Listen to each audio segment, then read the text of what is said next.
자, 신원식 장군께서 연락이 오셨어요. 11월 21일 다음 주 수요일 날 오후 2시에 전쟁기념관에서 일청의 평화홀에서 남북군사합의 국민대토론회에서 현재 이 비핵화, NLL, 한미연합방위체제 약화, 수도권 위험 노출 이런 문제들에 대해서 안보를 걱정하는 예비역 장성들이 중심이 되어서 토론회를 하고 그날 좀 입장을 정리해서 이 국가 안보에 대한 전직 장성들의 입장을 좀 밝히겠다. 그런 모임이라고 합니다. 그래서 좀 많이들 와 주십사 하고 부탁을 하는데 오늘 조선일보에 보면 사설이 있는 면 밑에 그 광고도 나간 걸로 알고 있습니다. 시간이 되시는 분들은 많은 방문이나 관심을 가져주시기를 부탁드립니다. 최근에 이 민노총이 지난 주말에 6만 명을 동원해서 문정권 벌어진 이래 가장 큰 규모의 시위였다. 좌파들에서는 그렇게 말을 합니다. 문정권을 규탄했어요. 탄력 근로제, 그러니까 주 52시간 등과 관련되는 부분에 민노총의 불만이 터져 나왔다. 이렇게 이야기를 하고 있지만은 단지 그것 때문에 그럴 것인가? 지금 여러 가지 측면에서 민노총과 현 문정권 사이에 충돌하는 듯한 모습이 보이고 또 언론의 칼럼이나 사설이나 이런 각종 보도에 민노총을 비판하는 내용이 조금씩 늘어나고 있는 것이 확연히 눈에 보여요. 그러면 이들이 정말로 대립하고 있는 것이냐? 아니면 짜고 치는 고스톱을 좀 보이면서 민노총이 정권을 비판하고 정권 또한 민노총과 관련 없이 이 개혁을 할 거는 하겠다라고 하면서 노동개혁을 하는 척 하려고 그러는 것이냐. 그것이 지금 궁금한데요. 그런데 이 정권과 민노총은 출생의 비밀을 공유하고 있습니다. 자, 문정권은 박근혜 정권이 탄핵으로 내몰리면서 조기 대선을 치르는 이득을 거의 보게 됐죠. 좀 몇 달 늦어졌더라면 결과가 달라졌을 것이냐. 그러지 않을 가능성도 있습니다. 정권이 무너져 갔으니까요. 그런데 그런 거를 넘어서서 어쨌든 민노총이 촛불 시위에 주도적인 초기 동력을 제공한 것은 분명한 사실이다. 민노총 차원에서 아주 조직적으로 촛불 시위에 전국의 버스를 동원해서 참여하는데 큰 역할을 했다. 어떤 일이든 돼 가려면 초반에 새가 모여야 되고 그 모인 새를 보고 대중들은 뭔가가 바뀌는가 이런 생각을 가지면서 이제 그런 쪽에 가담하기 시작을 하지요. 그래서 초반에 새가 돼가는 모양으로 보이는데 그거 무슨 종북 좌파들만 맨날 모여가지고 깃발을 휘두르면 탄핵이나 이런 것이 가능했겠습니까? 어쨌든 대중들이 매우 다수가 부담 없이 집회에 가담하는 모습을 보이면서 집회 참여자의 수가 수십, 수백만으로 늘어나는 모양새를 이렇게 만들면서 이들이 탄핵에 성공을 했다. 이렇게 봅니다. 그렇게 본다면 결국 민노총은 초반에 이 대중들이 거리를 나오게 하는데 사실상으로는 가장 전국적으로 조직되고 돈도 있고 동원력도 좋은 조직이 동원을 함으로써 실질적으로 촛불 시위를 확산시키는 데 성공한 1등 공신이다. 이렇게 볼 수 있지요. 민노총 빼고 나머지 조직들 중에서 전국적으로 동원력을 가진 조직이 있느냐? 별로 없습니다.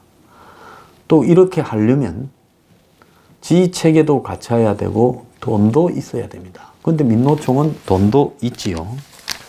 그런데 이 정권 들어서 민노총에 끌려다녔습니다. 얼마 전에 그 노사정의 같은 역할을 하는 기구도 결국 민노총이 불참한 채 먼저 출발을 했다. 이렇게 했고, 또 최저임금이나 주 52시간 근로를 가지고도 부딪혔고, 최근엔 또 광주형 일자리라고 광주시가 중심이 되어서 연봉 3,500 안팎에 초임 3,500 안팎에 일자리를 공장을 만들고 거기에 간접적으로 현대나 기아차가 투자를 하고, 그래서 임금 경쟁력을 가진 그런 자동차 공장, 조립 공장을 만들겠다 하니까 민노총에서 거기에 강하게 반대를 했죠. 그러면서 이제 점점 이 정권과 민노총이 충돌하는 모양새를 보이고 있다는 겁니다. 과거에 노무현 정권도 정권 출범 과정에서 좌파단체들이 굉장히 기여를 했고, 정권은 이제 좌파단체와 입장을 같이 하는 모양으로 가다가 FTA, 한미 FTA를 놓고 전농, 민노총 등과 대립하면서 아주 격렬한 시위가 벌어지고, 나중에는 좌파 진영 내부에서 노무현 정권은 삼성공화국이다, 자 깜빡이를 켜놓고 우회전을 했다라는 비판에 휩싸였습니다. 그때 한국의 좌파 진영의 생각은 노무현 정권의 운동권 출신이라고 하는 참모들이 죄다. 운동권 출신이기는 하지만은 운동권의 핵심, 임종석 레벨이 아닌 운동을 했지만은 그 밑에 레벨에서 있다가 정치판으로 들어간 애들이 별 생각이 없어서 그야말로 자본에 종속됨으로써 노무현 정권 전체를 한마디로 재벌지향적으로 끌고 갔다, 그렇게 비판을 했습니다. 그러면 문재인 정권은 어떤 일이 벌어지고 있는 것인가? 문 정권은 다 알다시피 청와대 정부라고 합니다. 문재인, 그리고 임종석, 무슨 조국, 그리고 지금 집에 간 장하성과 김수현, 이런 소수의 인맥들이 이 정권을 사실상 끌고 가고 있는 핵심 멤버다, 이렇게 보고, 나머지 장관이나 이 국정원장, 무슨 수석 이런 사람들은 다 그냥 별게 아니라고 봅니다. 그렇게 봤을 때 거기에서 가장 큰 핵심 라인은 누구겠어요? 임종석을 중심으로 한 청와대 비서관 중에서 지금 한 38%인가 차지한다는 이 운동권 전대협 출신들이 핵심이라고 봐야 됩니다. 그러면 그들이 지금 문정권의 핵심이라고 봤을 때 민노총과 그들의 이해는 상충하는가 상충하지 않는가? 제가 봤을 때 상충하지 않는 측면이 좀 있을 거라고 봅니다. 왜 그런가 하면 그들 전대협 출신들은 사실상 노동운동과는 별로 관계가 애초부터 별로 없었죠. 사실 PD 계열들이 노동운동과 관계가 더 많았고, 운동권이 주사파로 바뀐 뒤부터는 민노총이나 노동계에도 그런 성향을 가진 사람들이 이렇게 들어와서 상층부를 좀 차지하고 했습니다만은, 사실상으로 보편적으로 주사파가 노동운동계를 장악했다, 이렇게 보기는 좀 어려워요. 그래서 과거에 보면 통진당과 민노총 관계도 항상 일치하는 게 아니었고, 지금은 오히려 민노총과 PD 계열로 보이는 정의당이 오히려 좀 더 일치하는 측면이 있습니다. 원래 PD라는 게 그 민중민주주의 혁명이라 해서 노동자 중심의 이 사회 활동이나 대학교 다닐 때 학생운동을 하던 사람들이 PD가 됐고, 또 그들이 노동계층에 좀 많이 퍼져 있죠. 자, 그렇게 봤을 때 임종석과 현재 청와대의 다수를 차지하는 비서관급들, 또 그 상층 전대협 출신들은 민노총과 이 맥락에서 조금 안 맞는 부분이 있다. 차라리 과거에 통진당의 이석기 그룹 안에는 민노총이나 이런 출신과 관계 있는 사람이 조금은 있을 수 있다. 그렇지만 언더에 있었던 통진당 출신과 학생운동 주류로 해서 학생운동 상층부의 유명인사들로 떠돌아다닌 전대협 오픈 조직의 상층부는 민노총과는 좀 더 거리가 있었다, 이렇게 봅니다. 그러니까 출신 성분에서 현재 민노총과 이 임종석 그룹 사이에는 이 거리가 좀 있다는 거예요. 그들은 대학교 들어가면서 노동투쟁을 거의 안 했어요. 임종석 그 그룹들은. 임종석이 노동운동했다는 거 들어봤습니까? 그러니까 노동운동가가 별로 없어요. 그 밑에 그룹은. 저보다 나이가 한 두세 살 어린 그룹부터는. 그러면서 그들은 대부분 학생운동 하다가 빵 갔다가 군대 때우고 그 다음에는 각종 친북 좌파 사회단체 활동을 하다가 정치권으로 진입을 하고 아니면 그런 단체 활동을 여전히 좀 업그레이드 되어서 하고 있고 그런 식으로 살아왔죠. 오늘 아침에 한국일보 이면에 보면 응답하라 1970 해가지고 서태지 아는 사람 다 모여라 해서 86세대네, 즉 386 세대들은 가라. 민주당의 응칠, 즉 응답하라 1970 세대의 도전이 시작됐다. 그러면서 70년대 민주당 출신들이 정치 세력화를 하고 있다. 신 40대 기술원이다. 이렇게 이야기를 하고 있습니다. 그러면 이들은 지금 1970년생이 지금 나이로 하면 49입니다. 그러니까 이들 70년대 태어난 사람은 나이가 49부터 40까지에 해당되는 세대라고 할 수 있겠죠. 자, 그 사람들 몇 면을 보면 공교롭게 하나의 특징이 있습니다.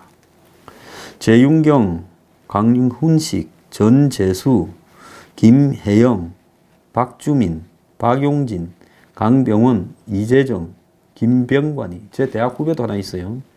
여기에 이제 특징을 보면 노동운동을 한 사람이 하나도 없어요.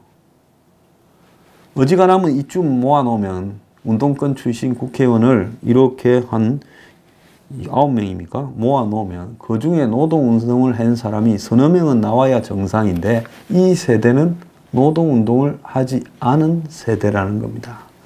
그냥 대학교 다닐 때 학생운동하고 사회운동하고 이렇게만 살아온 친구들이에요. 그래서 지금 민노총이 문정부에 폭발한 원인에 제가 봤을 때 노동운동가는 거리가 먼 삶을 살았던 임종석의 행보가 들어있는 거 아니냐 그렇게 보여요. 그래서 얼마 전에 임종석이가 국회에 가서 답변한 내용 중에 이런 말이 있었습니다. 조금은 놀라운 이야기를 했지요. 자, 더 이상 민노총이 사회적 약자가 아니라고 이렇게 말을 했습니다. 또 이에 이어가 노동운동을 했다라는 홍영표 민주당 원내대표의 사무실에, 인천의 사무실에 GM 노조가 지금 점거하고 있는 상황도 지금 벌어지고 있어요. 지금 이 타이밍이 언제하고 비슷한가 하면 2003년 8월 27일 날 민주노총이 선무당 노무현이 노동자 잡내라는 제목의 성명을 냈습니다. 인간 노무현과 대통령 노무현은 다를 수밖에 없을 뿐 아니라 노동운동에 대한 이해 수준 자체가 엉뚱하기 짝이 없다. 어설프게 하는 대통령이 노동운동을 매도하고 있다. 문재인 민정수석과 함께 모 재벌을 비롯한 기업 변호인 활동을 했다. 이 모 재벌이 어딘지는 말 안 해도 아시겠지요. 친노동으로 출발한 노무현 정권 초기였기에 이들이 왜 이러는가에 대해서 크게 화제가 됐어요. 만약에 노무현이 아니라 장기표, 또 김건태 이런 운동권의 70년대 운동권, 그러니까 60년대 말, 70년대 초반 세력의 장형급쯤 되는 사람들이 대통령이 되었으면 이들이 이러지는 않았겠지요. 자, 그들은 장기표는 알다시피 전태일과 관계가 있고 김건태도 알다시피 바닥의 운동권에 굉장히 깊숙한 연관성을 가지고 있었어요. 근데 노무현은 삶이 운동권하고는 별로 관계가 없었죠. 그 변호인이라는 영화에서 봐도 나오지만은 돈 잘 벌고 잘 사는 변호사를 했죠. 요트도 이렇게 사고. 그러다가 어느 날 본인이 좀 기질이 발휘가 되든지 뭔 자극이 좀 있든지 해서 민변 계열로 이렇게 가서 부산에 무슨 불임 사건이니 이런 학생들을 배너해 주다가 자각이 되어서 또 과거의 대우 조선 파업이나 이런 노동 현장에 개입하기도 하면서 인권 변호사가 됐고, 문재인은 노무현 따라 또 그렇게 됐다. 하지만 그들의 삶에 노동운동의 역사나 방향에 대한 깊숙한 운동권의 적통이 아니라는 겁니다. 과거에 한국에 운동권의 적통이 있어요. 장기표, 김건태 밑으로는 또 이해찬 세대죠. 그래서 이해찬 세대가 운동권 적통이고, 또 이해찬 세대 밑에는 보면 또 이 심재철, 유시민 같은 또 그런 세대들이 있고, 또 그 밑에 보면 이인영, 우상호, 무슨 오영식 세대들이 있고, 이제 그 밑에가 임종석인데, 그때는 노동운동하고는 이젠 거리가 멀어진, 오히려 주사파 전대협은 농민운동 쪽에 더 집착을 했다라고도 봐야 되는 겁니다. 그렇기 때문에 임종석도 노동운동을 잘 모르고, 과거 노무현이 대통령을 할 때도 민노총이 노동운동을 모른다고 노동자 파업 전용 변호사를 했음에도 그렇게 비판을 했습니다. 하물며 그 밑에서 또 새끼 변호사를 했던 문재인이 노동운동을 알 리가 없는 거죠. 그러니까 임종석과 문재인 둘 다 노동운동에 대한 이해폭이 낮다라고 봐야 된다. 이것이 민노총이 여러 가지로 문재인 정권을 바라보는 시각이었을 거예요. 그래서 11월 6일, 한 열흘 전에 민노총 등 52개 진보단체로 구성된 민중공동행동은, 이게 이제 과거에 범대위라고 해서 촛불 범대위 했던 사람들이 또 이름 바꾼 거죠. 2018 민중요구안 발표 및 전국민중대회 선포를 열면서 문재인 정부가 촛불이 제시한 개혁 과제와 공약 이행을 미루고 재벌, 경제, 노동 정책을 후퇴시키고 있다, 이렇게 말을 하면서 민주노총은 문재인과 여야정 대표가 합의한 탄력적 근로시간제 확대에 대해서 계약이라며 이 문제에 대해서 전국 민중대회를 열겠다, 이렇게 말을 했습니다. 자, 그런데 주 52시간 실시만 해도 민노총이 주장을 끝으로 했던 부분이죠. 일을 적게 하자. 그래서 문정권이 주 52시간을 적극적으로 밀어붙였습니다. 많은 기업주들이나 사람들이 우려할 때도 주 52시간을 밀어붙였어요. 자, 그런데 이제 그 길을 넘어서서 주 52시간이라는 거는 사업자도 꼭 불리한 것도 아니에요. 일부 불리한 사업자도 있지만 실제로 주 52시간을 하니까 작게 주고 노동 강도를 세게 할 수도 있었다. 임금은 작게 주고 사업자 중에도 이득이라는 사람이 나왔고, 이제는 누가 더 불만이냐 하면 주 52시간에 대해서 월급이 줄어든 노동자층이 더 불만으로 이렇게 생각할 수도 있을 겁니다. 그런데 원래 민노총이나 이런 쪽에서 주 52시간 이런 데 대해서 크게 반대를 안 했기 때문에 지금은 이 부분에 대해서 못마땅해도 어쩔 수 없이 그냥 있는 거겠죠.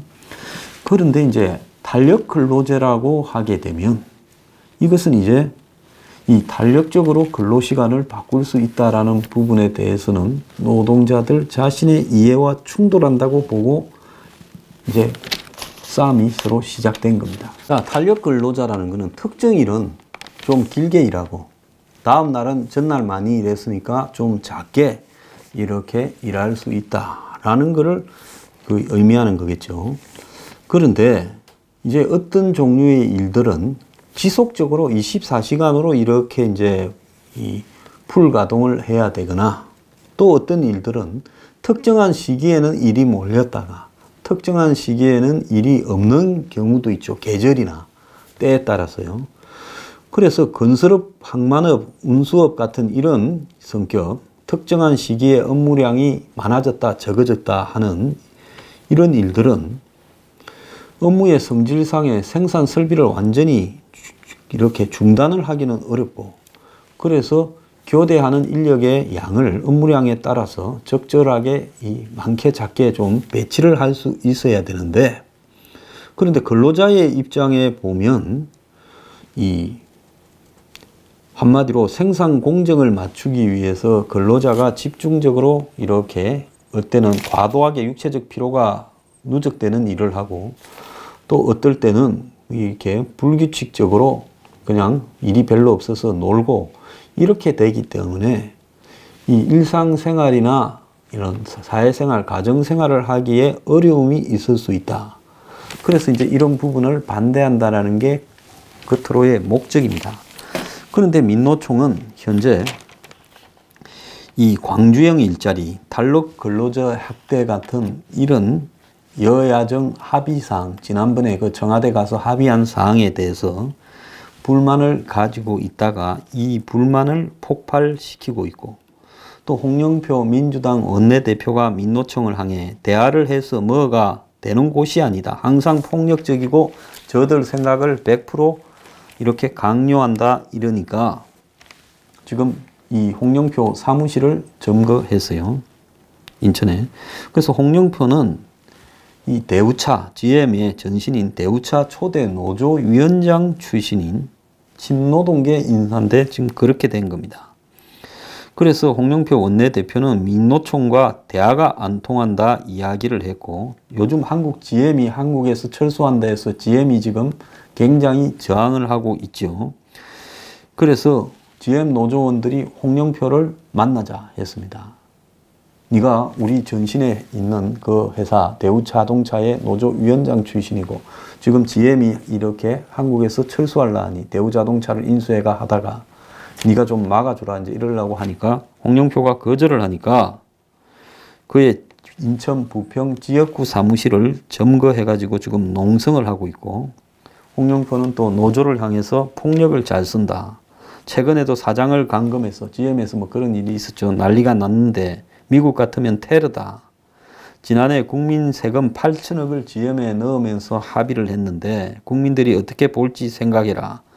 이랬고 임종석도 민노총이 총파업을 선포하고 노사정의 같은 경사 노위에 참석하지 않아 국민 걱정이 크다 이러면서 지금 민노총이 문재인 정권을 한번 길을 들여야 되겠다고 이렇게 작정을 했습니다. 근데 문 정권은 경제가 너무 나빠지니까 가는 데마다 전부 노조에 끌려다닌다 이러니까 지금 고민이 된 거예요. 그런데 문 정권이 노조하고의 연관성이 깊숙하면 그걸 또 자연스럽게 좀 조정도 하고 이럴 건데 노무현 정권보다도 노조에서 더 멀어졌어요. 임종석이나 문재인은 한때 대우조선에 무슨 변호사도 하고 뭐 그런 걸 하다가 잠깐 잡혀 들어가기도 했던 노무현보다 훨씬 더 노동운동에 대한 이 개념이 없어요.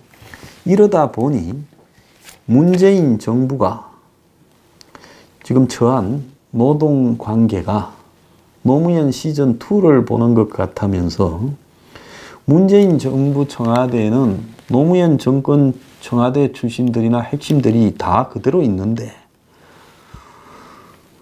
두 정부 모두 친노동 성향이라고 남들은 생각하는데 실제 관계는 원만하지 않은 이중성이 있다는 겁니다.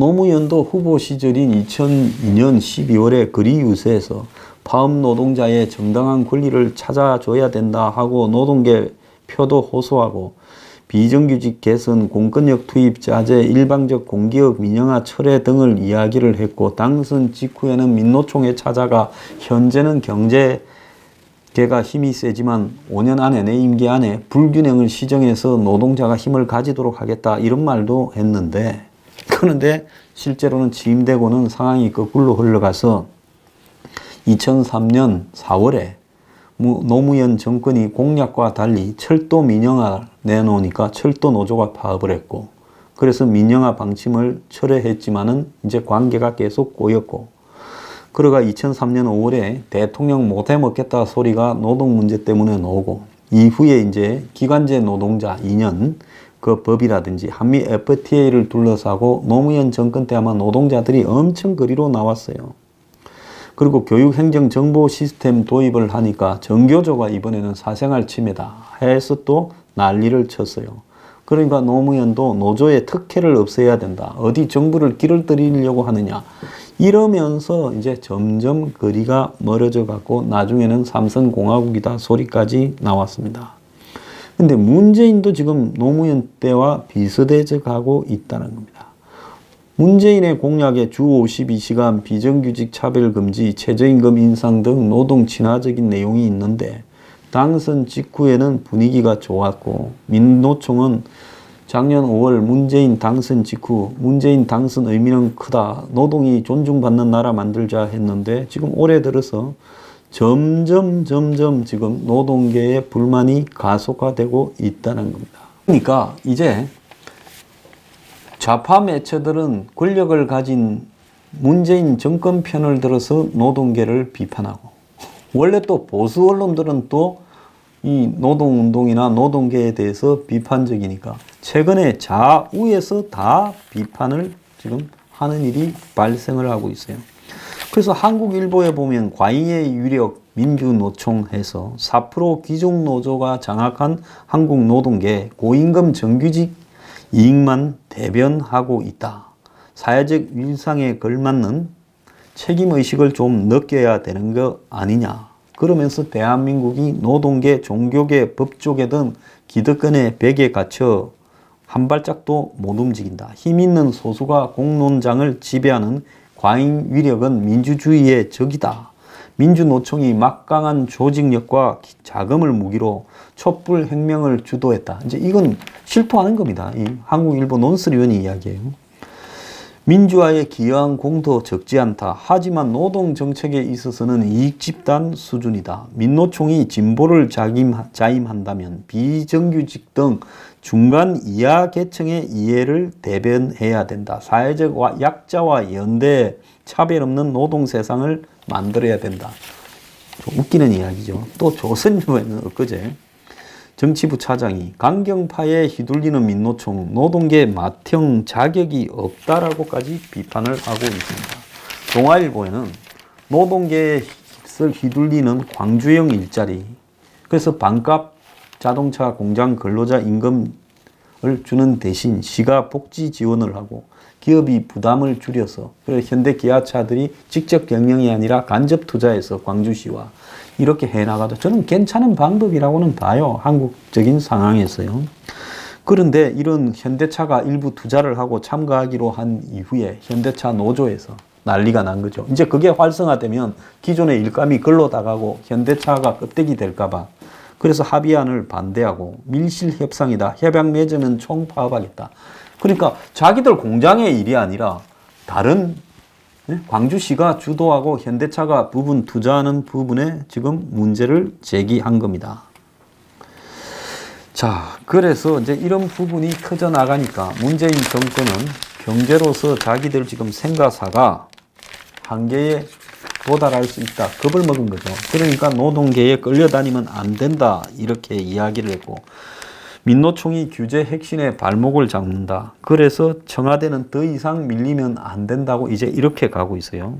민노총은 최저임금이 이렇게 했는데도 미흡하다라고 요구를 하고 그래서 결국엔 일각에서도 노무현 정권 때도 결국 이들한테 끌려가다가 강경 대응으로 돌아설 수밖에 없었다. 여기서 이제 끌려다니면 끝도 없다 소리가 나옵니다. 그래서 홍영표는 항상 폭력적이고 자기들 생각을 100% 강요한다. 김현철 경제보좌관은 이 국민 지지 속에 맏형으로 성장한 대기업 노조가 노동자와 비정규직을 도와야 된다. 이렇게 하고 임종석은 민노총과 정교조는 더 이상 사회적 약자가 아니다. 이낙연은 민노총이 총파업 선포하고 경사노위에 참여하지 않아 국민 걱정이 크다 이러고 이해찬은 경제가 어려운데 총파업을 하다니 우려의 목소리가 커지지 않을까 생각한다. 그럼 타협점이 생기느냐? 안 생깁니다. 민노총은 갈굴 수가 없어요. 애초에 민노총을 끌어들여서 촛불을 한 것 자체가 원죄입니다. 그 노동자들을 정치판에 끌어들이면 그 다음에는 우리 몫을 달라고 요구를 하게 돼 있어요. 그래서 문재인 정권은 촛불에 노동자들을 끌어들인 대가를 이제 정권 끝날 때까지 이렇게 지불해야 될 상황이라는 거예요. 이제는 권력이 아무리 세도 한국에는 이 민노총이나 노동자판을 당하기가 쉽지 않습니다. 애초부터 근처에 두지 않았어야 됩니다. 이제 와서 헤어지려고 하니 문제가 커지는 거죠.